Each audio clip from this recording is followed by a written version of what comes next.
কৃষ্ণ কৃষ্ণ শুধু শ্রী কৃষ্ণ। যে দিবানিশি কি করে ভগবানের নাম হয়? ঘুমিয়ে পড়লে তো আর ভগবানের নাম হয় না, জেগে থাকলে না হয় করা যায়। কিন্তু মা, জেগে থাকলে যেমন নাম হয়, ঘুমিয়ে থাকলেও নাম হয়। কিভাবে?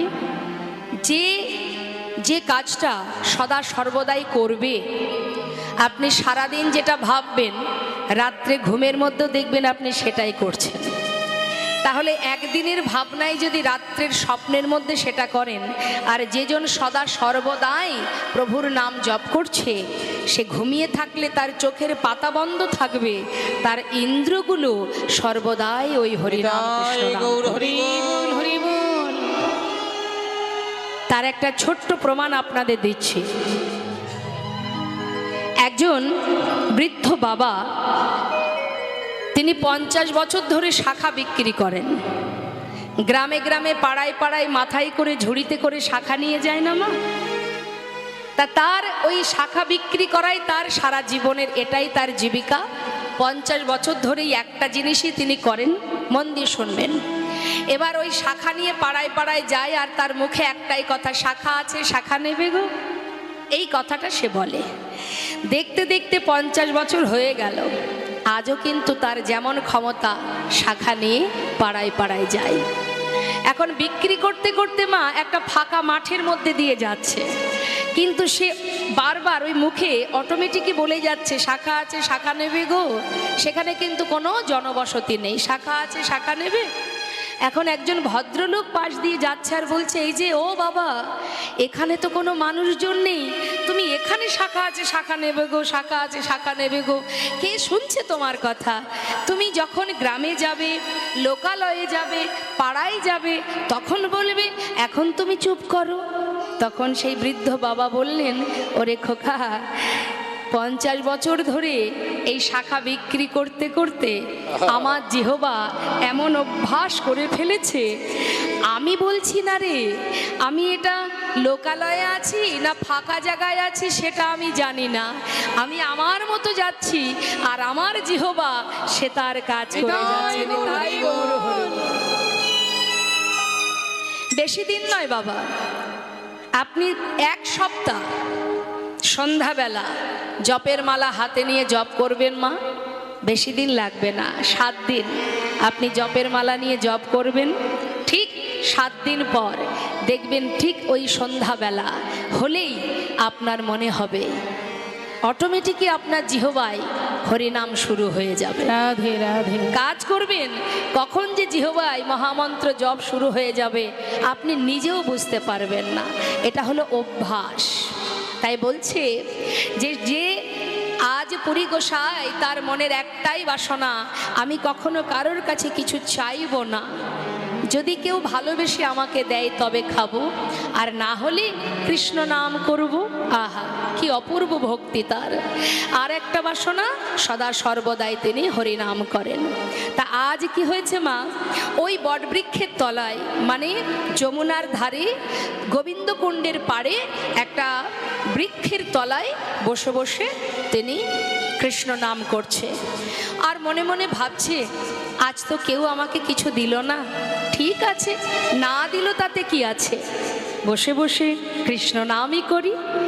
মনে মনে এই কথা ভেবে কৃষ্ণ নাম গাইছে। জয় রাধা রমণ জয় কুঞ্জ বিহারী, জয় রাধা রমণ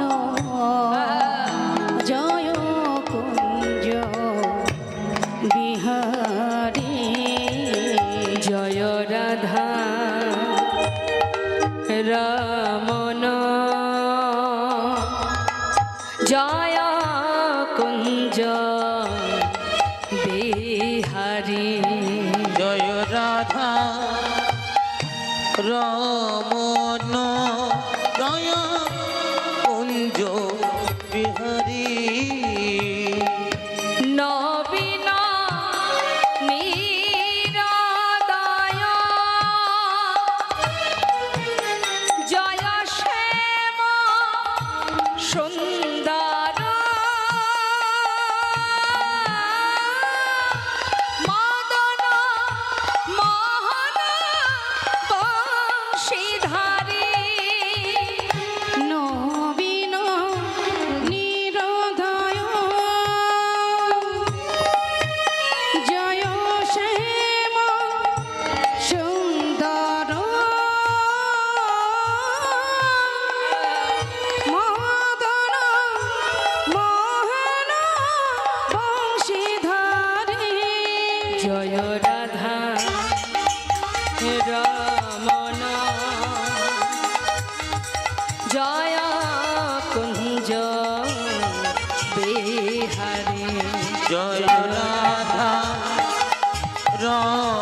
বিহারী জয় রাধা রমণ জয় কুঞ্জ বিহারী দেখা দাও রমণ জয় একবারে দেখা দাও রাধা দেখা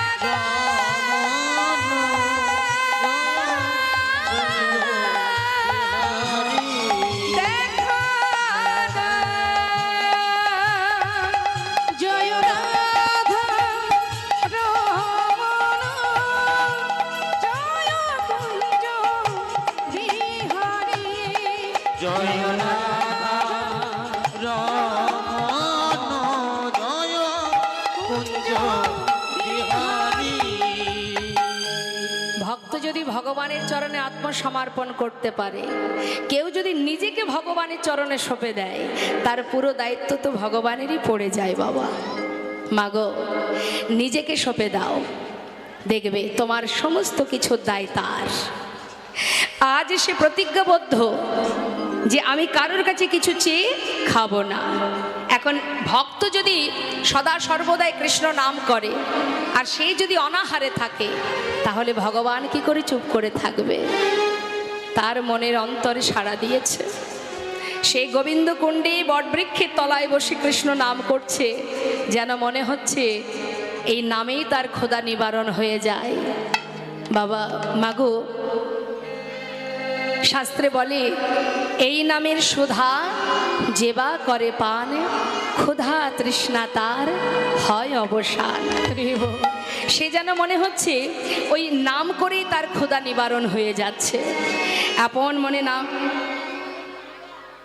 জায়গা দিন গো, বসতে দিন কি হবে? এই যে ও দিদি ভাই, এই যে ও দিদি ভাই, এই যে ওই যে দিদি খালি দেখুন তোর সামনে দেখুন না বৃষ্টি পড়ছে। একটু বসতে দিন, বসতে দিন, বসতে দিন, আস্তে, কথা নয়।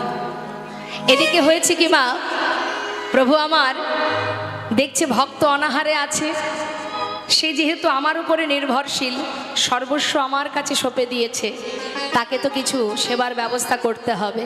তাই প্রভু কি করেছেন মা, বালক রূপে ছোট্ট একটা বালক সেজে একটা ভাণ্ড করে কিছুটা দুধ নিয়েছে, দুধের ভাণ্ড নিয়ে এক পা দুপা করে তার সামনে এসে দাঁড়িয়েছে। আর এদিকে পুরী গোসাই আপন মনে কৃষ্ণ নাম গাইতে গাইতে হঠাৎ চোখে চোখ পড়ে গেছে। বালক সেজে গোবিন্দ আমার সামনে দাঁড়িয়ে, আর যেই না দেখেছে অপরূপ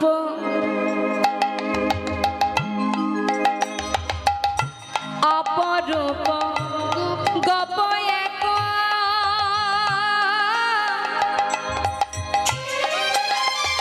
অগদুগ্ধ ভাণ্ড লইয়া অপরূপ গোপয়ে গো ওই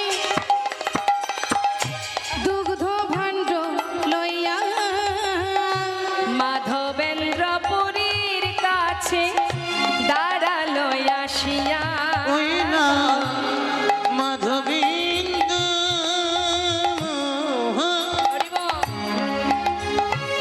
পুরীর কাছে দাঁড়ালো আসিয়া। বালকটা সামনে দেখে পুরী গোসাই জিজ্ঞাসা করছে, এই বালক, কে রে তুই? আর আস্তে, তোর হাতে ওটা কি? বালক বলছে, আমি এক ব্রজের বালক, তোমার জন্য দুগ্ধ এনেছি, তুমি খেয়ে নাও। আমার জন্য দুগ্ধ এনেছিস? হ্যাঁ, সারাদিন নাকি না খেয়ে আছো, কিচ্ছু খাওনি। কেন গো, তুমি ভিক্ষা করো না কেন? কত সাধু কত ভক্ত দাঁড়ে দাঁড়ে ভিক্ষা করে, তুমি ভিক্ষা করো না কেন? হ্যাঁ, না খেয়ে আছো, নাও এই দেখো তোমার জন্য দুধ এনেছি। জিজ্ঞাসা করছে পুরী গোসাই, বালক, আমি না খেয়ে আছি তুই কি করে জানলি রে? বাহ, আমি জানবো না তো জানবে কে শুনি? নাও না, খেয়ে নাও। দাঁড়া, একটু দাঁড়া, আগে আমায় বল তুই কি করে জানলি? আমিও তো সেটাই জানতে চাইছি। আমি না খেয়ে আছি, তুই জানলি কি করে? আমি আর কি করে জানবো? ওই যে ব্রজবাসীরা সবাই যমুনায় জল আনতে গিয়েছিল, তারা ফেরার পথে বলা বলি করছিল যে যে বটবৃক্ষের তলায় এক সাধু আছে, সারাদিন সে কিছু খায়নি, তাই আমি তোমার জন্য অনেক কষ্ট করে এই দুধ এনেছি, শিগগিরই খেয়ে নাও। আচ্ছা, ওই ব্রজবাসীরা ব্রজমাইরা কি করে জানলো যে আমি খাইনি? আহা, আচ্ছা বালক, একটা কথা বলবি? ভগবান ছদ্মবেশে গেছে তো মা, বালক বেশে, সে বলছে এত কথায় কাজ কি তোমার? এনেছি, খেয়ে নাও। আরে দাঁড়া না, এত মিষ্টি সুন্দর দেখতে তোর কণ্ঠ, কত সুন্দর, কত মধুর তোর কণ্ঠ। বালক, একটিবার বল না বাবা, তোর নাম কি? মনে মনে চিন্তা করছে, প্রভু সর্বনাশ, নাম তো বলা যাবে না। হ্যাঁ, কিন্তু এইভাবে নয়, একটু বকা দিতে হবে। বলছে এই যে শোনো, তোমার জন্য অনেক কষ্ট করে দুগ্ধ এনেছি, খাবে তো খেয়ে নাও, ফের যদি নাম জিজ্ঞাসা করো আমি এক্ষুনি চলে যাব। আরে না না, যাস না, একটু বস, একটু দাঁড়া। কি সুন্দর কথা বলিস তুই বালক, আমি তোর নাম জিজ্ঞাসা করব না, একটিবার বল না বাবা, তুই থাকিস কোথায়? বল না, আমার জন্য দুগ্ধ এনেছিস, কোথায় থাকিস? বলছে আমি। মনে মনে ভাবছে এতগুলো প্রশ্ন করেছি, কোনো কথার উত্তর দিইনি, অন্তত পক্ষে এই কথার উত্তরটা দিতে হবে। বলছে আমি কোথায় থাকি জানো? শোনো, বালক কহে, বালক কহে গোপই আমি,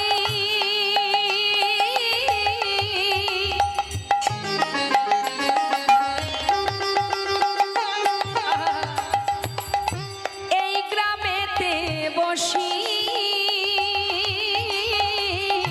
বালক কহে গোপই আমি,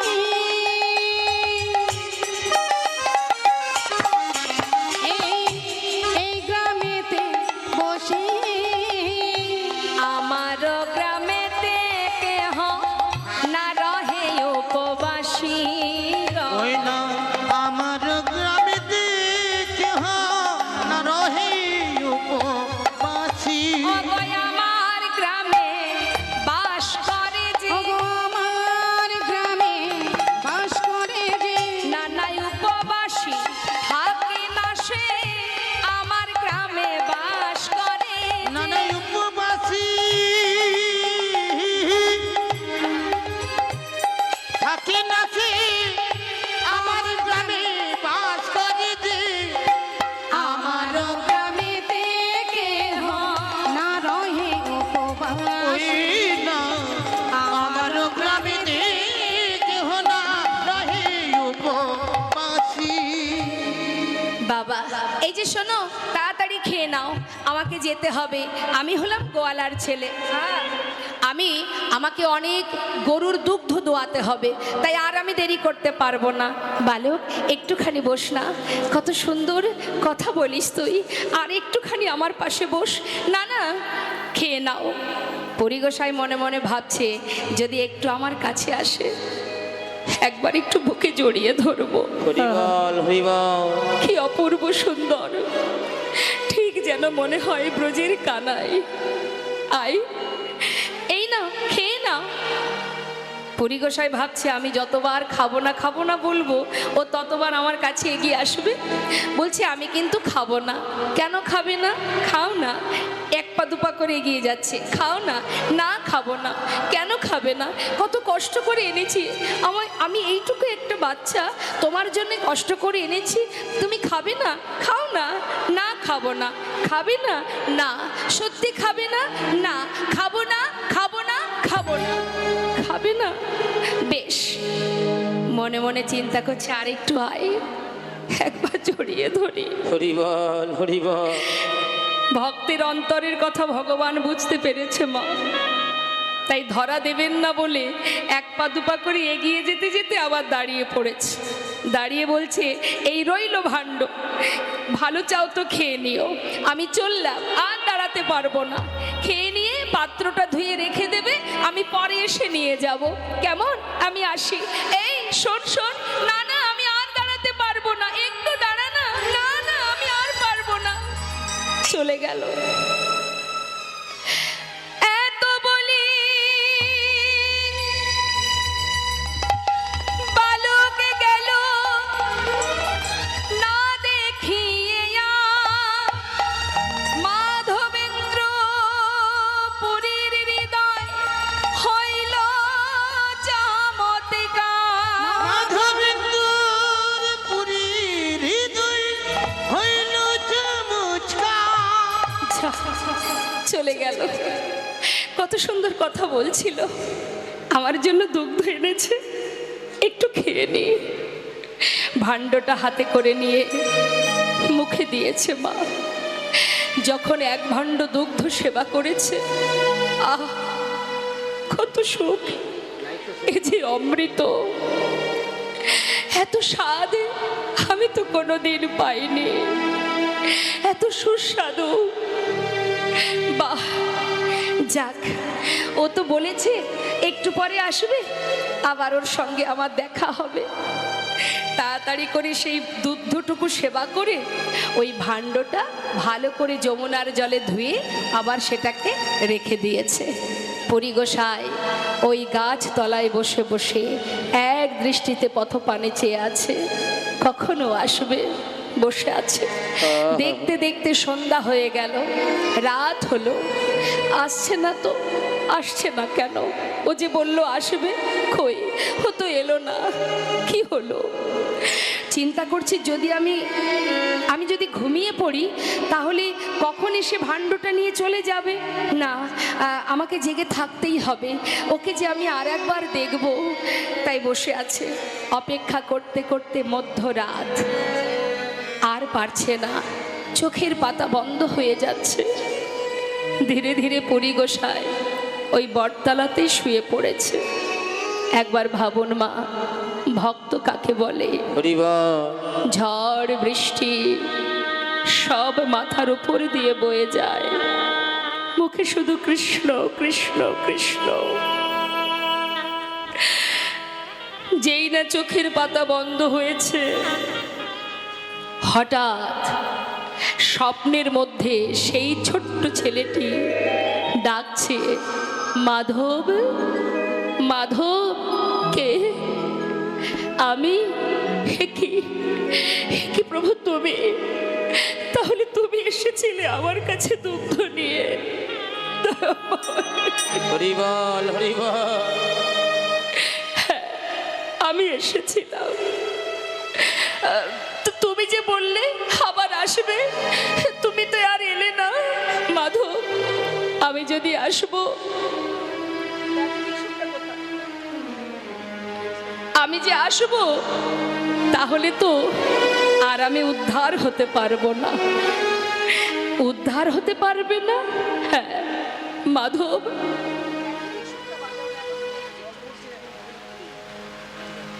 বলছে আমি যদি আসবো তাহলে উদ্ধার হব কি করে? পরিগোসাই বলছে, এ কি বলছো তুমি দয়াময়? যে জগতে জীবকে উদ্ধার করে, যে জগতের জীবের কল্যাণ করে, আজ সে কি এমন বিপদে পড়েছে যে তাকে উদ্ধার করতে হবে? মাধব, আমি বড় কষ্টে আছি। কষ্টে আছো? কি হয়েছে তোমার প্রভু? আমায় বলো, কি হয়েছে তোমার? জানো মাধব, ওই গিরি গোবর্ধন পর্বতের পাশে একটা জঙ্গলের মধ্যে আমি বহু বছর ধরে পড়ে আছি। মাধব, তুমি দেখবে, এসো আমার হাত ধরো। স্বপ্নের মধ্যে মাধবের হাতটি ধরে ওই জঙ্গলের ভিতরে নিয়ে গেছে। জঙ্গলের ভিতরে নিয়ে গিয়ে দেখছে জঙ্গলের ভিতরে ছোট্ট একটা কুঞ্জ। ওই কুঞ্জের ভিতরে বহুদিন ধরে পড়ে আছে গোপাল, গোপাল বিগ্রহ।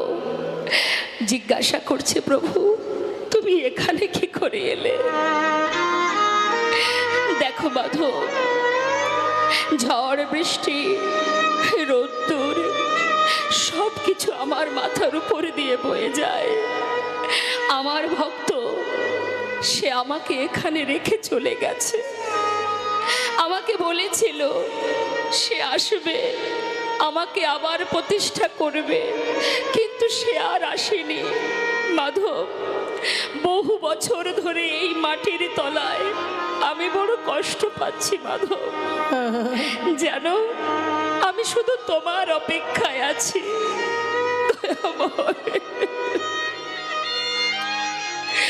তুমি আমার মতো অধমের অপেক্ষায় বসে আছো মাধব।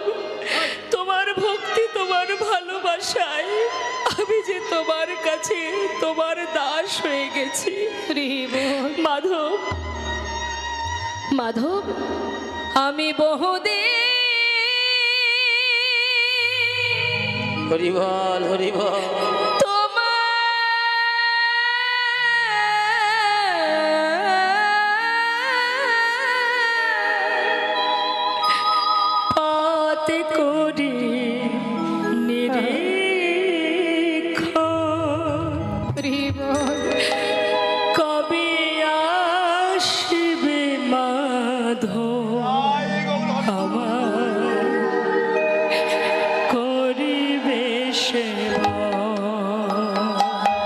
আমি বহুদিন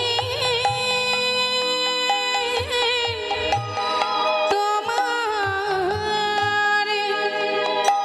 পথে করে নিরীক্ষণ, কবে আসিবে মাধব আমার করিবে সেবা।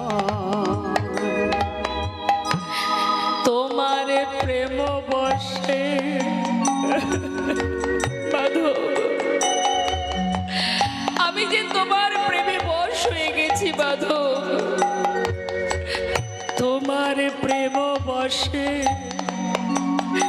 আমি করি অঙ্গীকার, তোমার প্রেম দর্শন দিয়া নিস্তারিব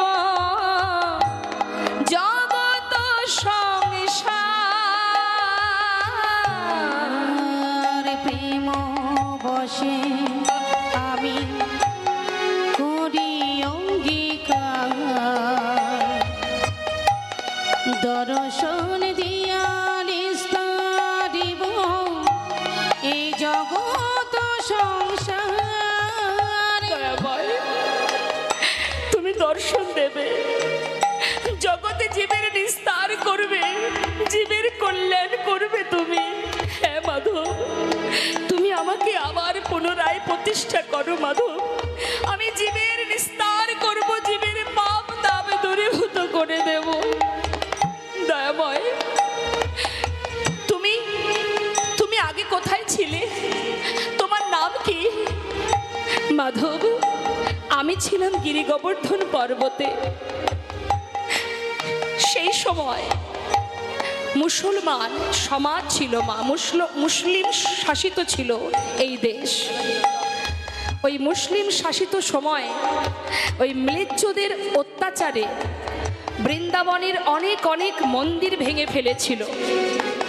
আর ওই বাকে বিহারী গিরি গোবর্ধনধারী গোপাল, তার যে সেবায়েত ছিলেন, পূজারী ছিলেন, তিনি দেখছেন সব মন্দির তো ভেঙে দিল, এই যে গোপালের মন্দির, গোপালের মন্দিরে হয়তো ভেঙে দেবে, অন্তত গোপালকে যদি কোনো একটা জায়গায় লুকিয়ে রাখা যায়।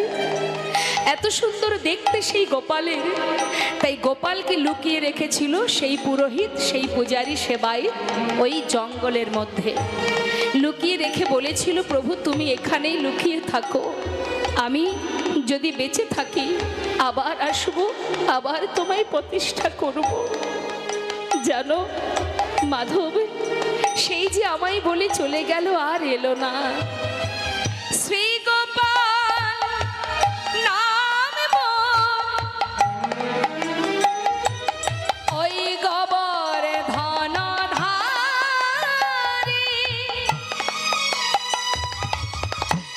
ব্রজে স্থাপিত আমি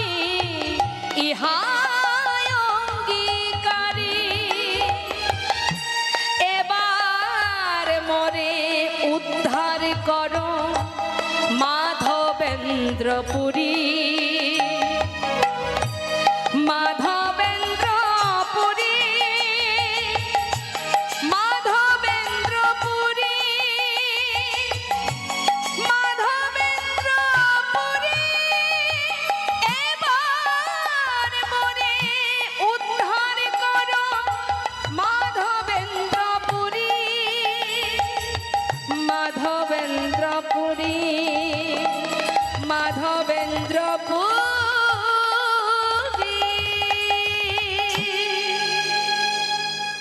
মাগো, সেই গিরি গোবর্ধনধারী গোপালের একটি হাত উপরে, কারণ কনিষ্ঠ অঙ্গুলিতে গিরি গোবর্ধন ধারণ করেছিলেন, তো একটা হাত তার উপরে আছে। এবার পুরী গোসাই যখন স্বপ্নের মধ্যে দেখেছে, হঠাৎ তার ঘুম ভেঙে গেছে। আর যেই না ঘুম ভেঙে গেছে তখন অন্ধকার। মনে মনে ভাবছে, কি করব আমি? আমি যদি এখন সমস্ত ব্রজবাসীকে বলি, তারা কি আমার কথা বিশ্বাস করবে? তারা কি শুনবে আমার কথা? কিন্তু আমাকে যেমন করে হোক যেতে হবে, যে আমি স্বপ্নে দেখেছি এটা সত্য কিনা আমাকে যেতে হবে। তাড়াতাড়ি করে যমুনায় স্নান করে ছুটতে ছুটতে ওই গিরি গোবর্ধন পর্বতের আশেপাশে যে গ্রাম, সেই গ্রামের মধ্যে গিয়ে পুরী গোসাই চিৎকার করে সবাইকে ডাকছে, এই যে শোনো শোনো, এই গ্রামের ঈশ্বর তোমাদের গোবর্ধনধারী কুঞ্জে লুকায়িত আছে, চলো তাহারে বাহির করি। কুঞ্জে লুকায়িত আছে, চলো তাহারে বাহির করি। বৃন্দাবনের একটা মাহাত্ম্য আছে মা। বৃন্দাবনে যারা বাস করে তাদের জীবনে হাজার কষ্ট হলেও তারা মেনে নেয়, কিন্তু যদি বৃন্দাবনে গোবিন্দের কোনো কষ্ট হয়, ভগবানের কোনো কষ্ট হয়, তারা কিন্তু সহজে সেটা মানতে চায় না। হ্যাঁ, যেই না শুনেছে যে এই গ্রামের ঈশ্বর তোমাদের গোবর্ধনধারী কুঞ্জে লুকায়িত আছে, চলো তাহারে বাহির করি। পুরী গোসাইয়ের কথা শুনে সমস্ত ব্রজবাসীরা এগিয়ে এসেছে। কি বলছো গো? এই যে ও গোসাই, তুমি ঠিক বলছো?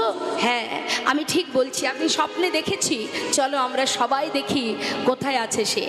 আচ্ছা গোসাই, তুমি যেভাবে যেভাবে স্বপ্নে দেখেছো সেইভাবে আমাদেরকে নিয়ে চলো। বেশ, এবার পুরী গোসাই কি করেছে, সমস্ত ব্রজবাসীকে নিয়ে ওই জঙ্গলের ভিতর যাবে মা, কিন্তু এত পরিমাণে ঘন জঙ্গল, ভিতরে যেতে পারছে না, মানুষ যাওয়ার মতো পরিস্থিতি নেই। তখন পুরী গোসাই বললেন, এক কাজ করো, তোমাদের কাছে যদি ধারালো কোনো অস্ত্র থাকে, যা যদি থাকে কোদাল কোঠারি যা যা আছে সব নিয়ে এসো, বৃক্ষ মানে গাছ কাটতে কাটতে আমরা ভেতরে যাব। বেশ, ও গোসাই ঠিক বলছো তো? হ্যাঁ। এই পথে যাব তো? হ্যাঁ, এই পথে। এবার সবাই মিলে ব্রজবাসীরা কোদাল কোঠারি নিয়ে এবার গাছ কাটতে কাটতে ভেতরে যাচ্ছে। পুরী গোসাই বললেন, শোনো, শুধু হাতে কাজ করলে হবে না, মুখে তার নাম জপ করতে থাকো।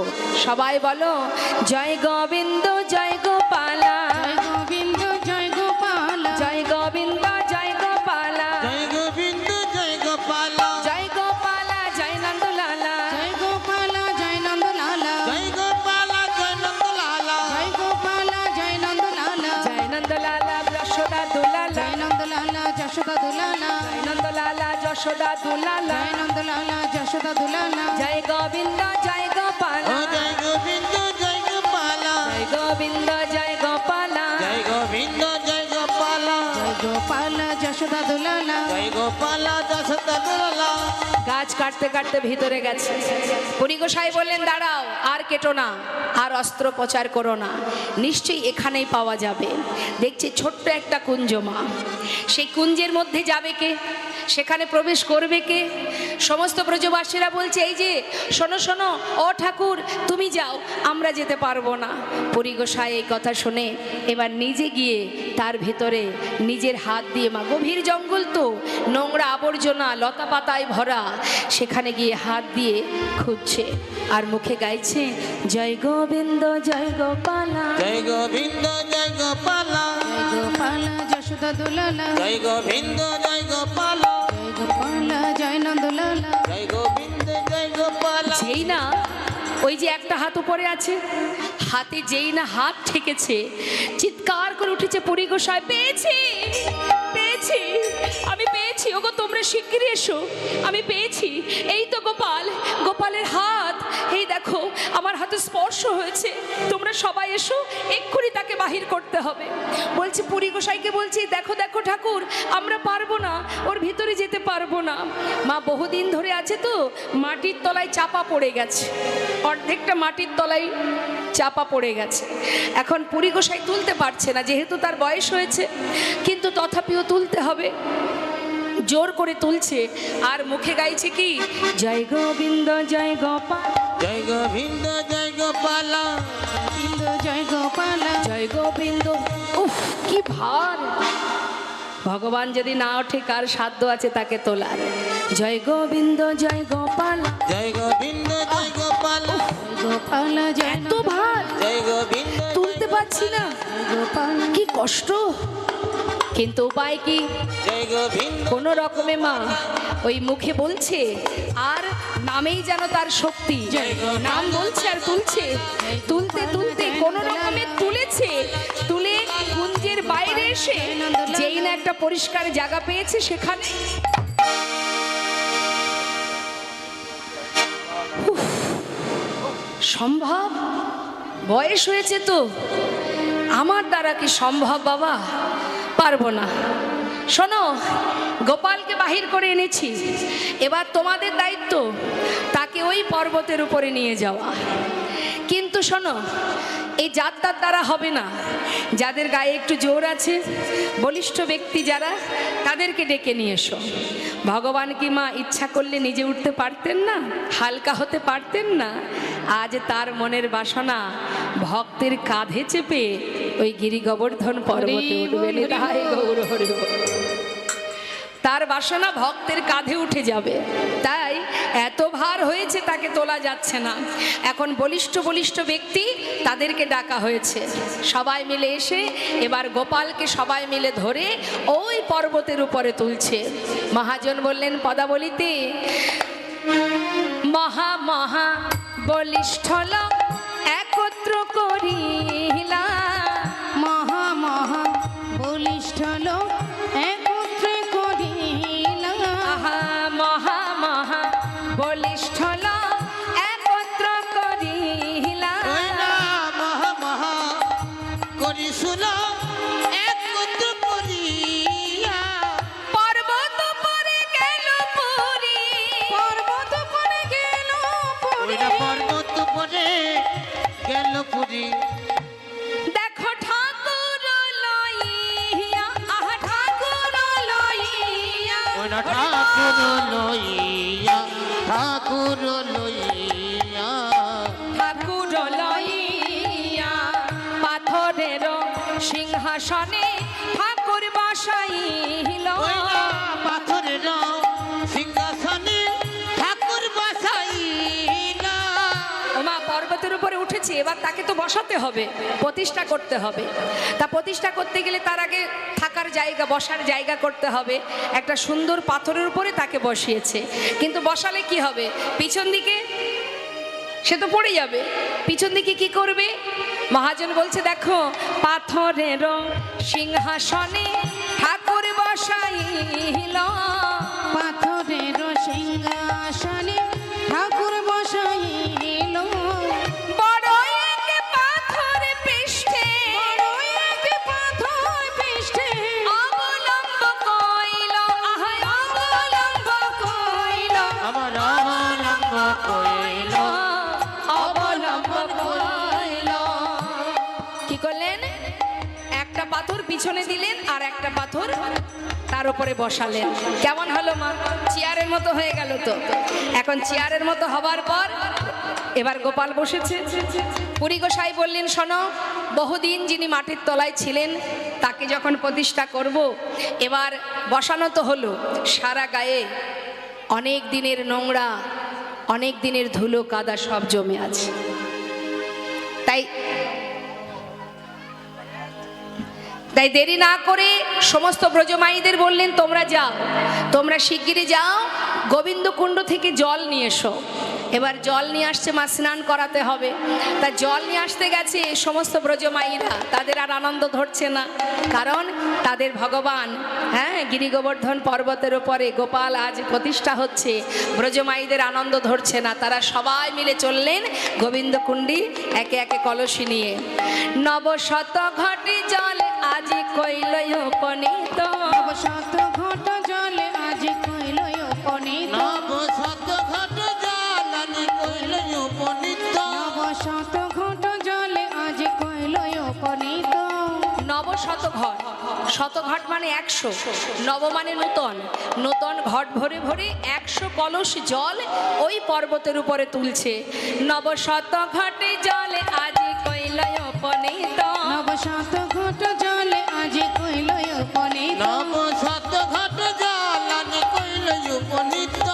নানা বাদ্য ভেরি বারে শ্রী গুণ গাই গীত। নানা মায়েরা বাদ্য উলুধ্বনি ভেরি হরি বারে বল। শ্রী গুণ গায় গীত, নানা বাদ্য ভেরি বারে শ্রী গুণ গায় গীত, নানা বাদ্য ভেরি বারে শ্রী গুণ গায় গীত। মাগো, নানাবিধ বাদ্যযন্ত্র বাজছে, আজ আর আনন্দ ধরছে না। গিরি গোবর্ধনে গোপাল স্থাপিত হচ্ছে, তাই সমস্ত যন্ত্র বাদ্যযন্ত্র বাজছে, আর সেই বাদ্যযন্ত্রে আনন্দিত হয়ে ব্রজমাইরা সবাই গাইছে, কেহ নাচে কেহ গায় রে, আরে কেহ নাচে কেহ গায় রে, ওই না কেহ নাচে কেহ গায়, ওই না কেহ নাচে কেহ গায়। কেহ ধুলায় গড়াগড়ি, ব্রজরমণী গণ করে করে হুলাহুলি, ব্রজরমণী হরি বল। করে হুলাহুলি, ওই বজরঙ্গী গণ তারা করে হুলাহুলি। বজ্রমণি গণ তারা করে হুলাহুলি। নব শত ঘট জ্বালানি কইল উপনীত, নবশত ঘট জলে আজ কইল উপনীত, নব শত ঘট জ্বালানি কইল উপনীত। 100 ঘট জল ওই পর্বতের উপরে। গোপালের স্নান হয়ে গেল। আমার স্নানের পরে কি চাই? পুরী গোসাই বললেন, হে ব্রজবাসী, তোমরা দেরি না করে গোপালের সেবার ব্যবস্থা করো। এবার সমস্ত ব্রজমাইরা দেখতে দেখতে সমস্ত বৃন্দাবনে কানে কানে খবর চলে গেল যে গিরি গোবর্ধন পর্বতে গোপাল প্রতিষ্ঠা হচ্ছে। আর সমস্ত ব্রজমাইরা যার মনে যা চায় সবাই নানাবিধ রন্ধন করে নানাবিধ ব্যঞ্জন নিয়ে আসছে। মহাজন বললেন, দেখো রাশি রাশি রুটি, স্তূপে স্তূপে অন্ন, দেখলে যেন মনে হচ্ছে অন্নকূট। আমা অন্নকূট মানে অন্নের একটা পর্বত তৈরি হয়েছে। হ্যাঁ, বলছি একটা পর্বত তৈরি হয়েছে অন্নকূট। এখন এই অন্নকূট যখন তৈরি হলো, অনেক অনেক মূল্যবান মানে সেবার বস্তু, অনেক মাখন, ক্ষীর, হ্যাঁ, নানাবিধ যা কিছু আছে। এবার সুন্দর করে প্রভু আমার সেবা করবেন, বহুদিন পর সেবা করবে। পুরী গোসাই দেরি না করে এবার নিবেদন করলেন। হ্যাঁ,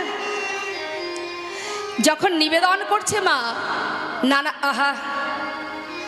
নানাবিধ সেবার বস্তু পুরী গোসাই নিজে হাতে নিবেদন করলেন। মাধবেন্দ্র পুরী আজ নিবেদন কইল, বহুদিনের খোদাই গোপাল সকলে খাইল। বহুদিনের পরে গোপাল সকলে খাইল, অনেক ঘট ভরি দিল সুবাসিত জলে, বহুদিনের পরে গোপাল খাইল সকল। বহুদিন পরে গোপাল খাইল সকল। নিবেদন করেছে, নিবেদন করে বাইরে এসেছে, আর ভগবান বহুদিন পর এত ভালো ভালো ব্যঞ্জন রন্ধন ভোগ পেয়ে আজ মনের সুখে প্রভু আমার সব সেবা করছে। আর ভক্তরা পিছনে কি করছে? তারা খোল করতাল নিয়ে প্রভু যে সেবা করছে তাই ভজন করছে মা।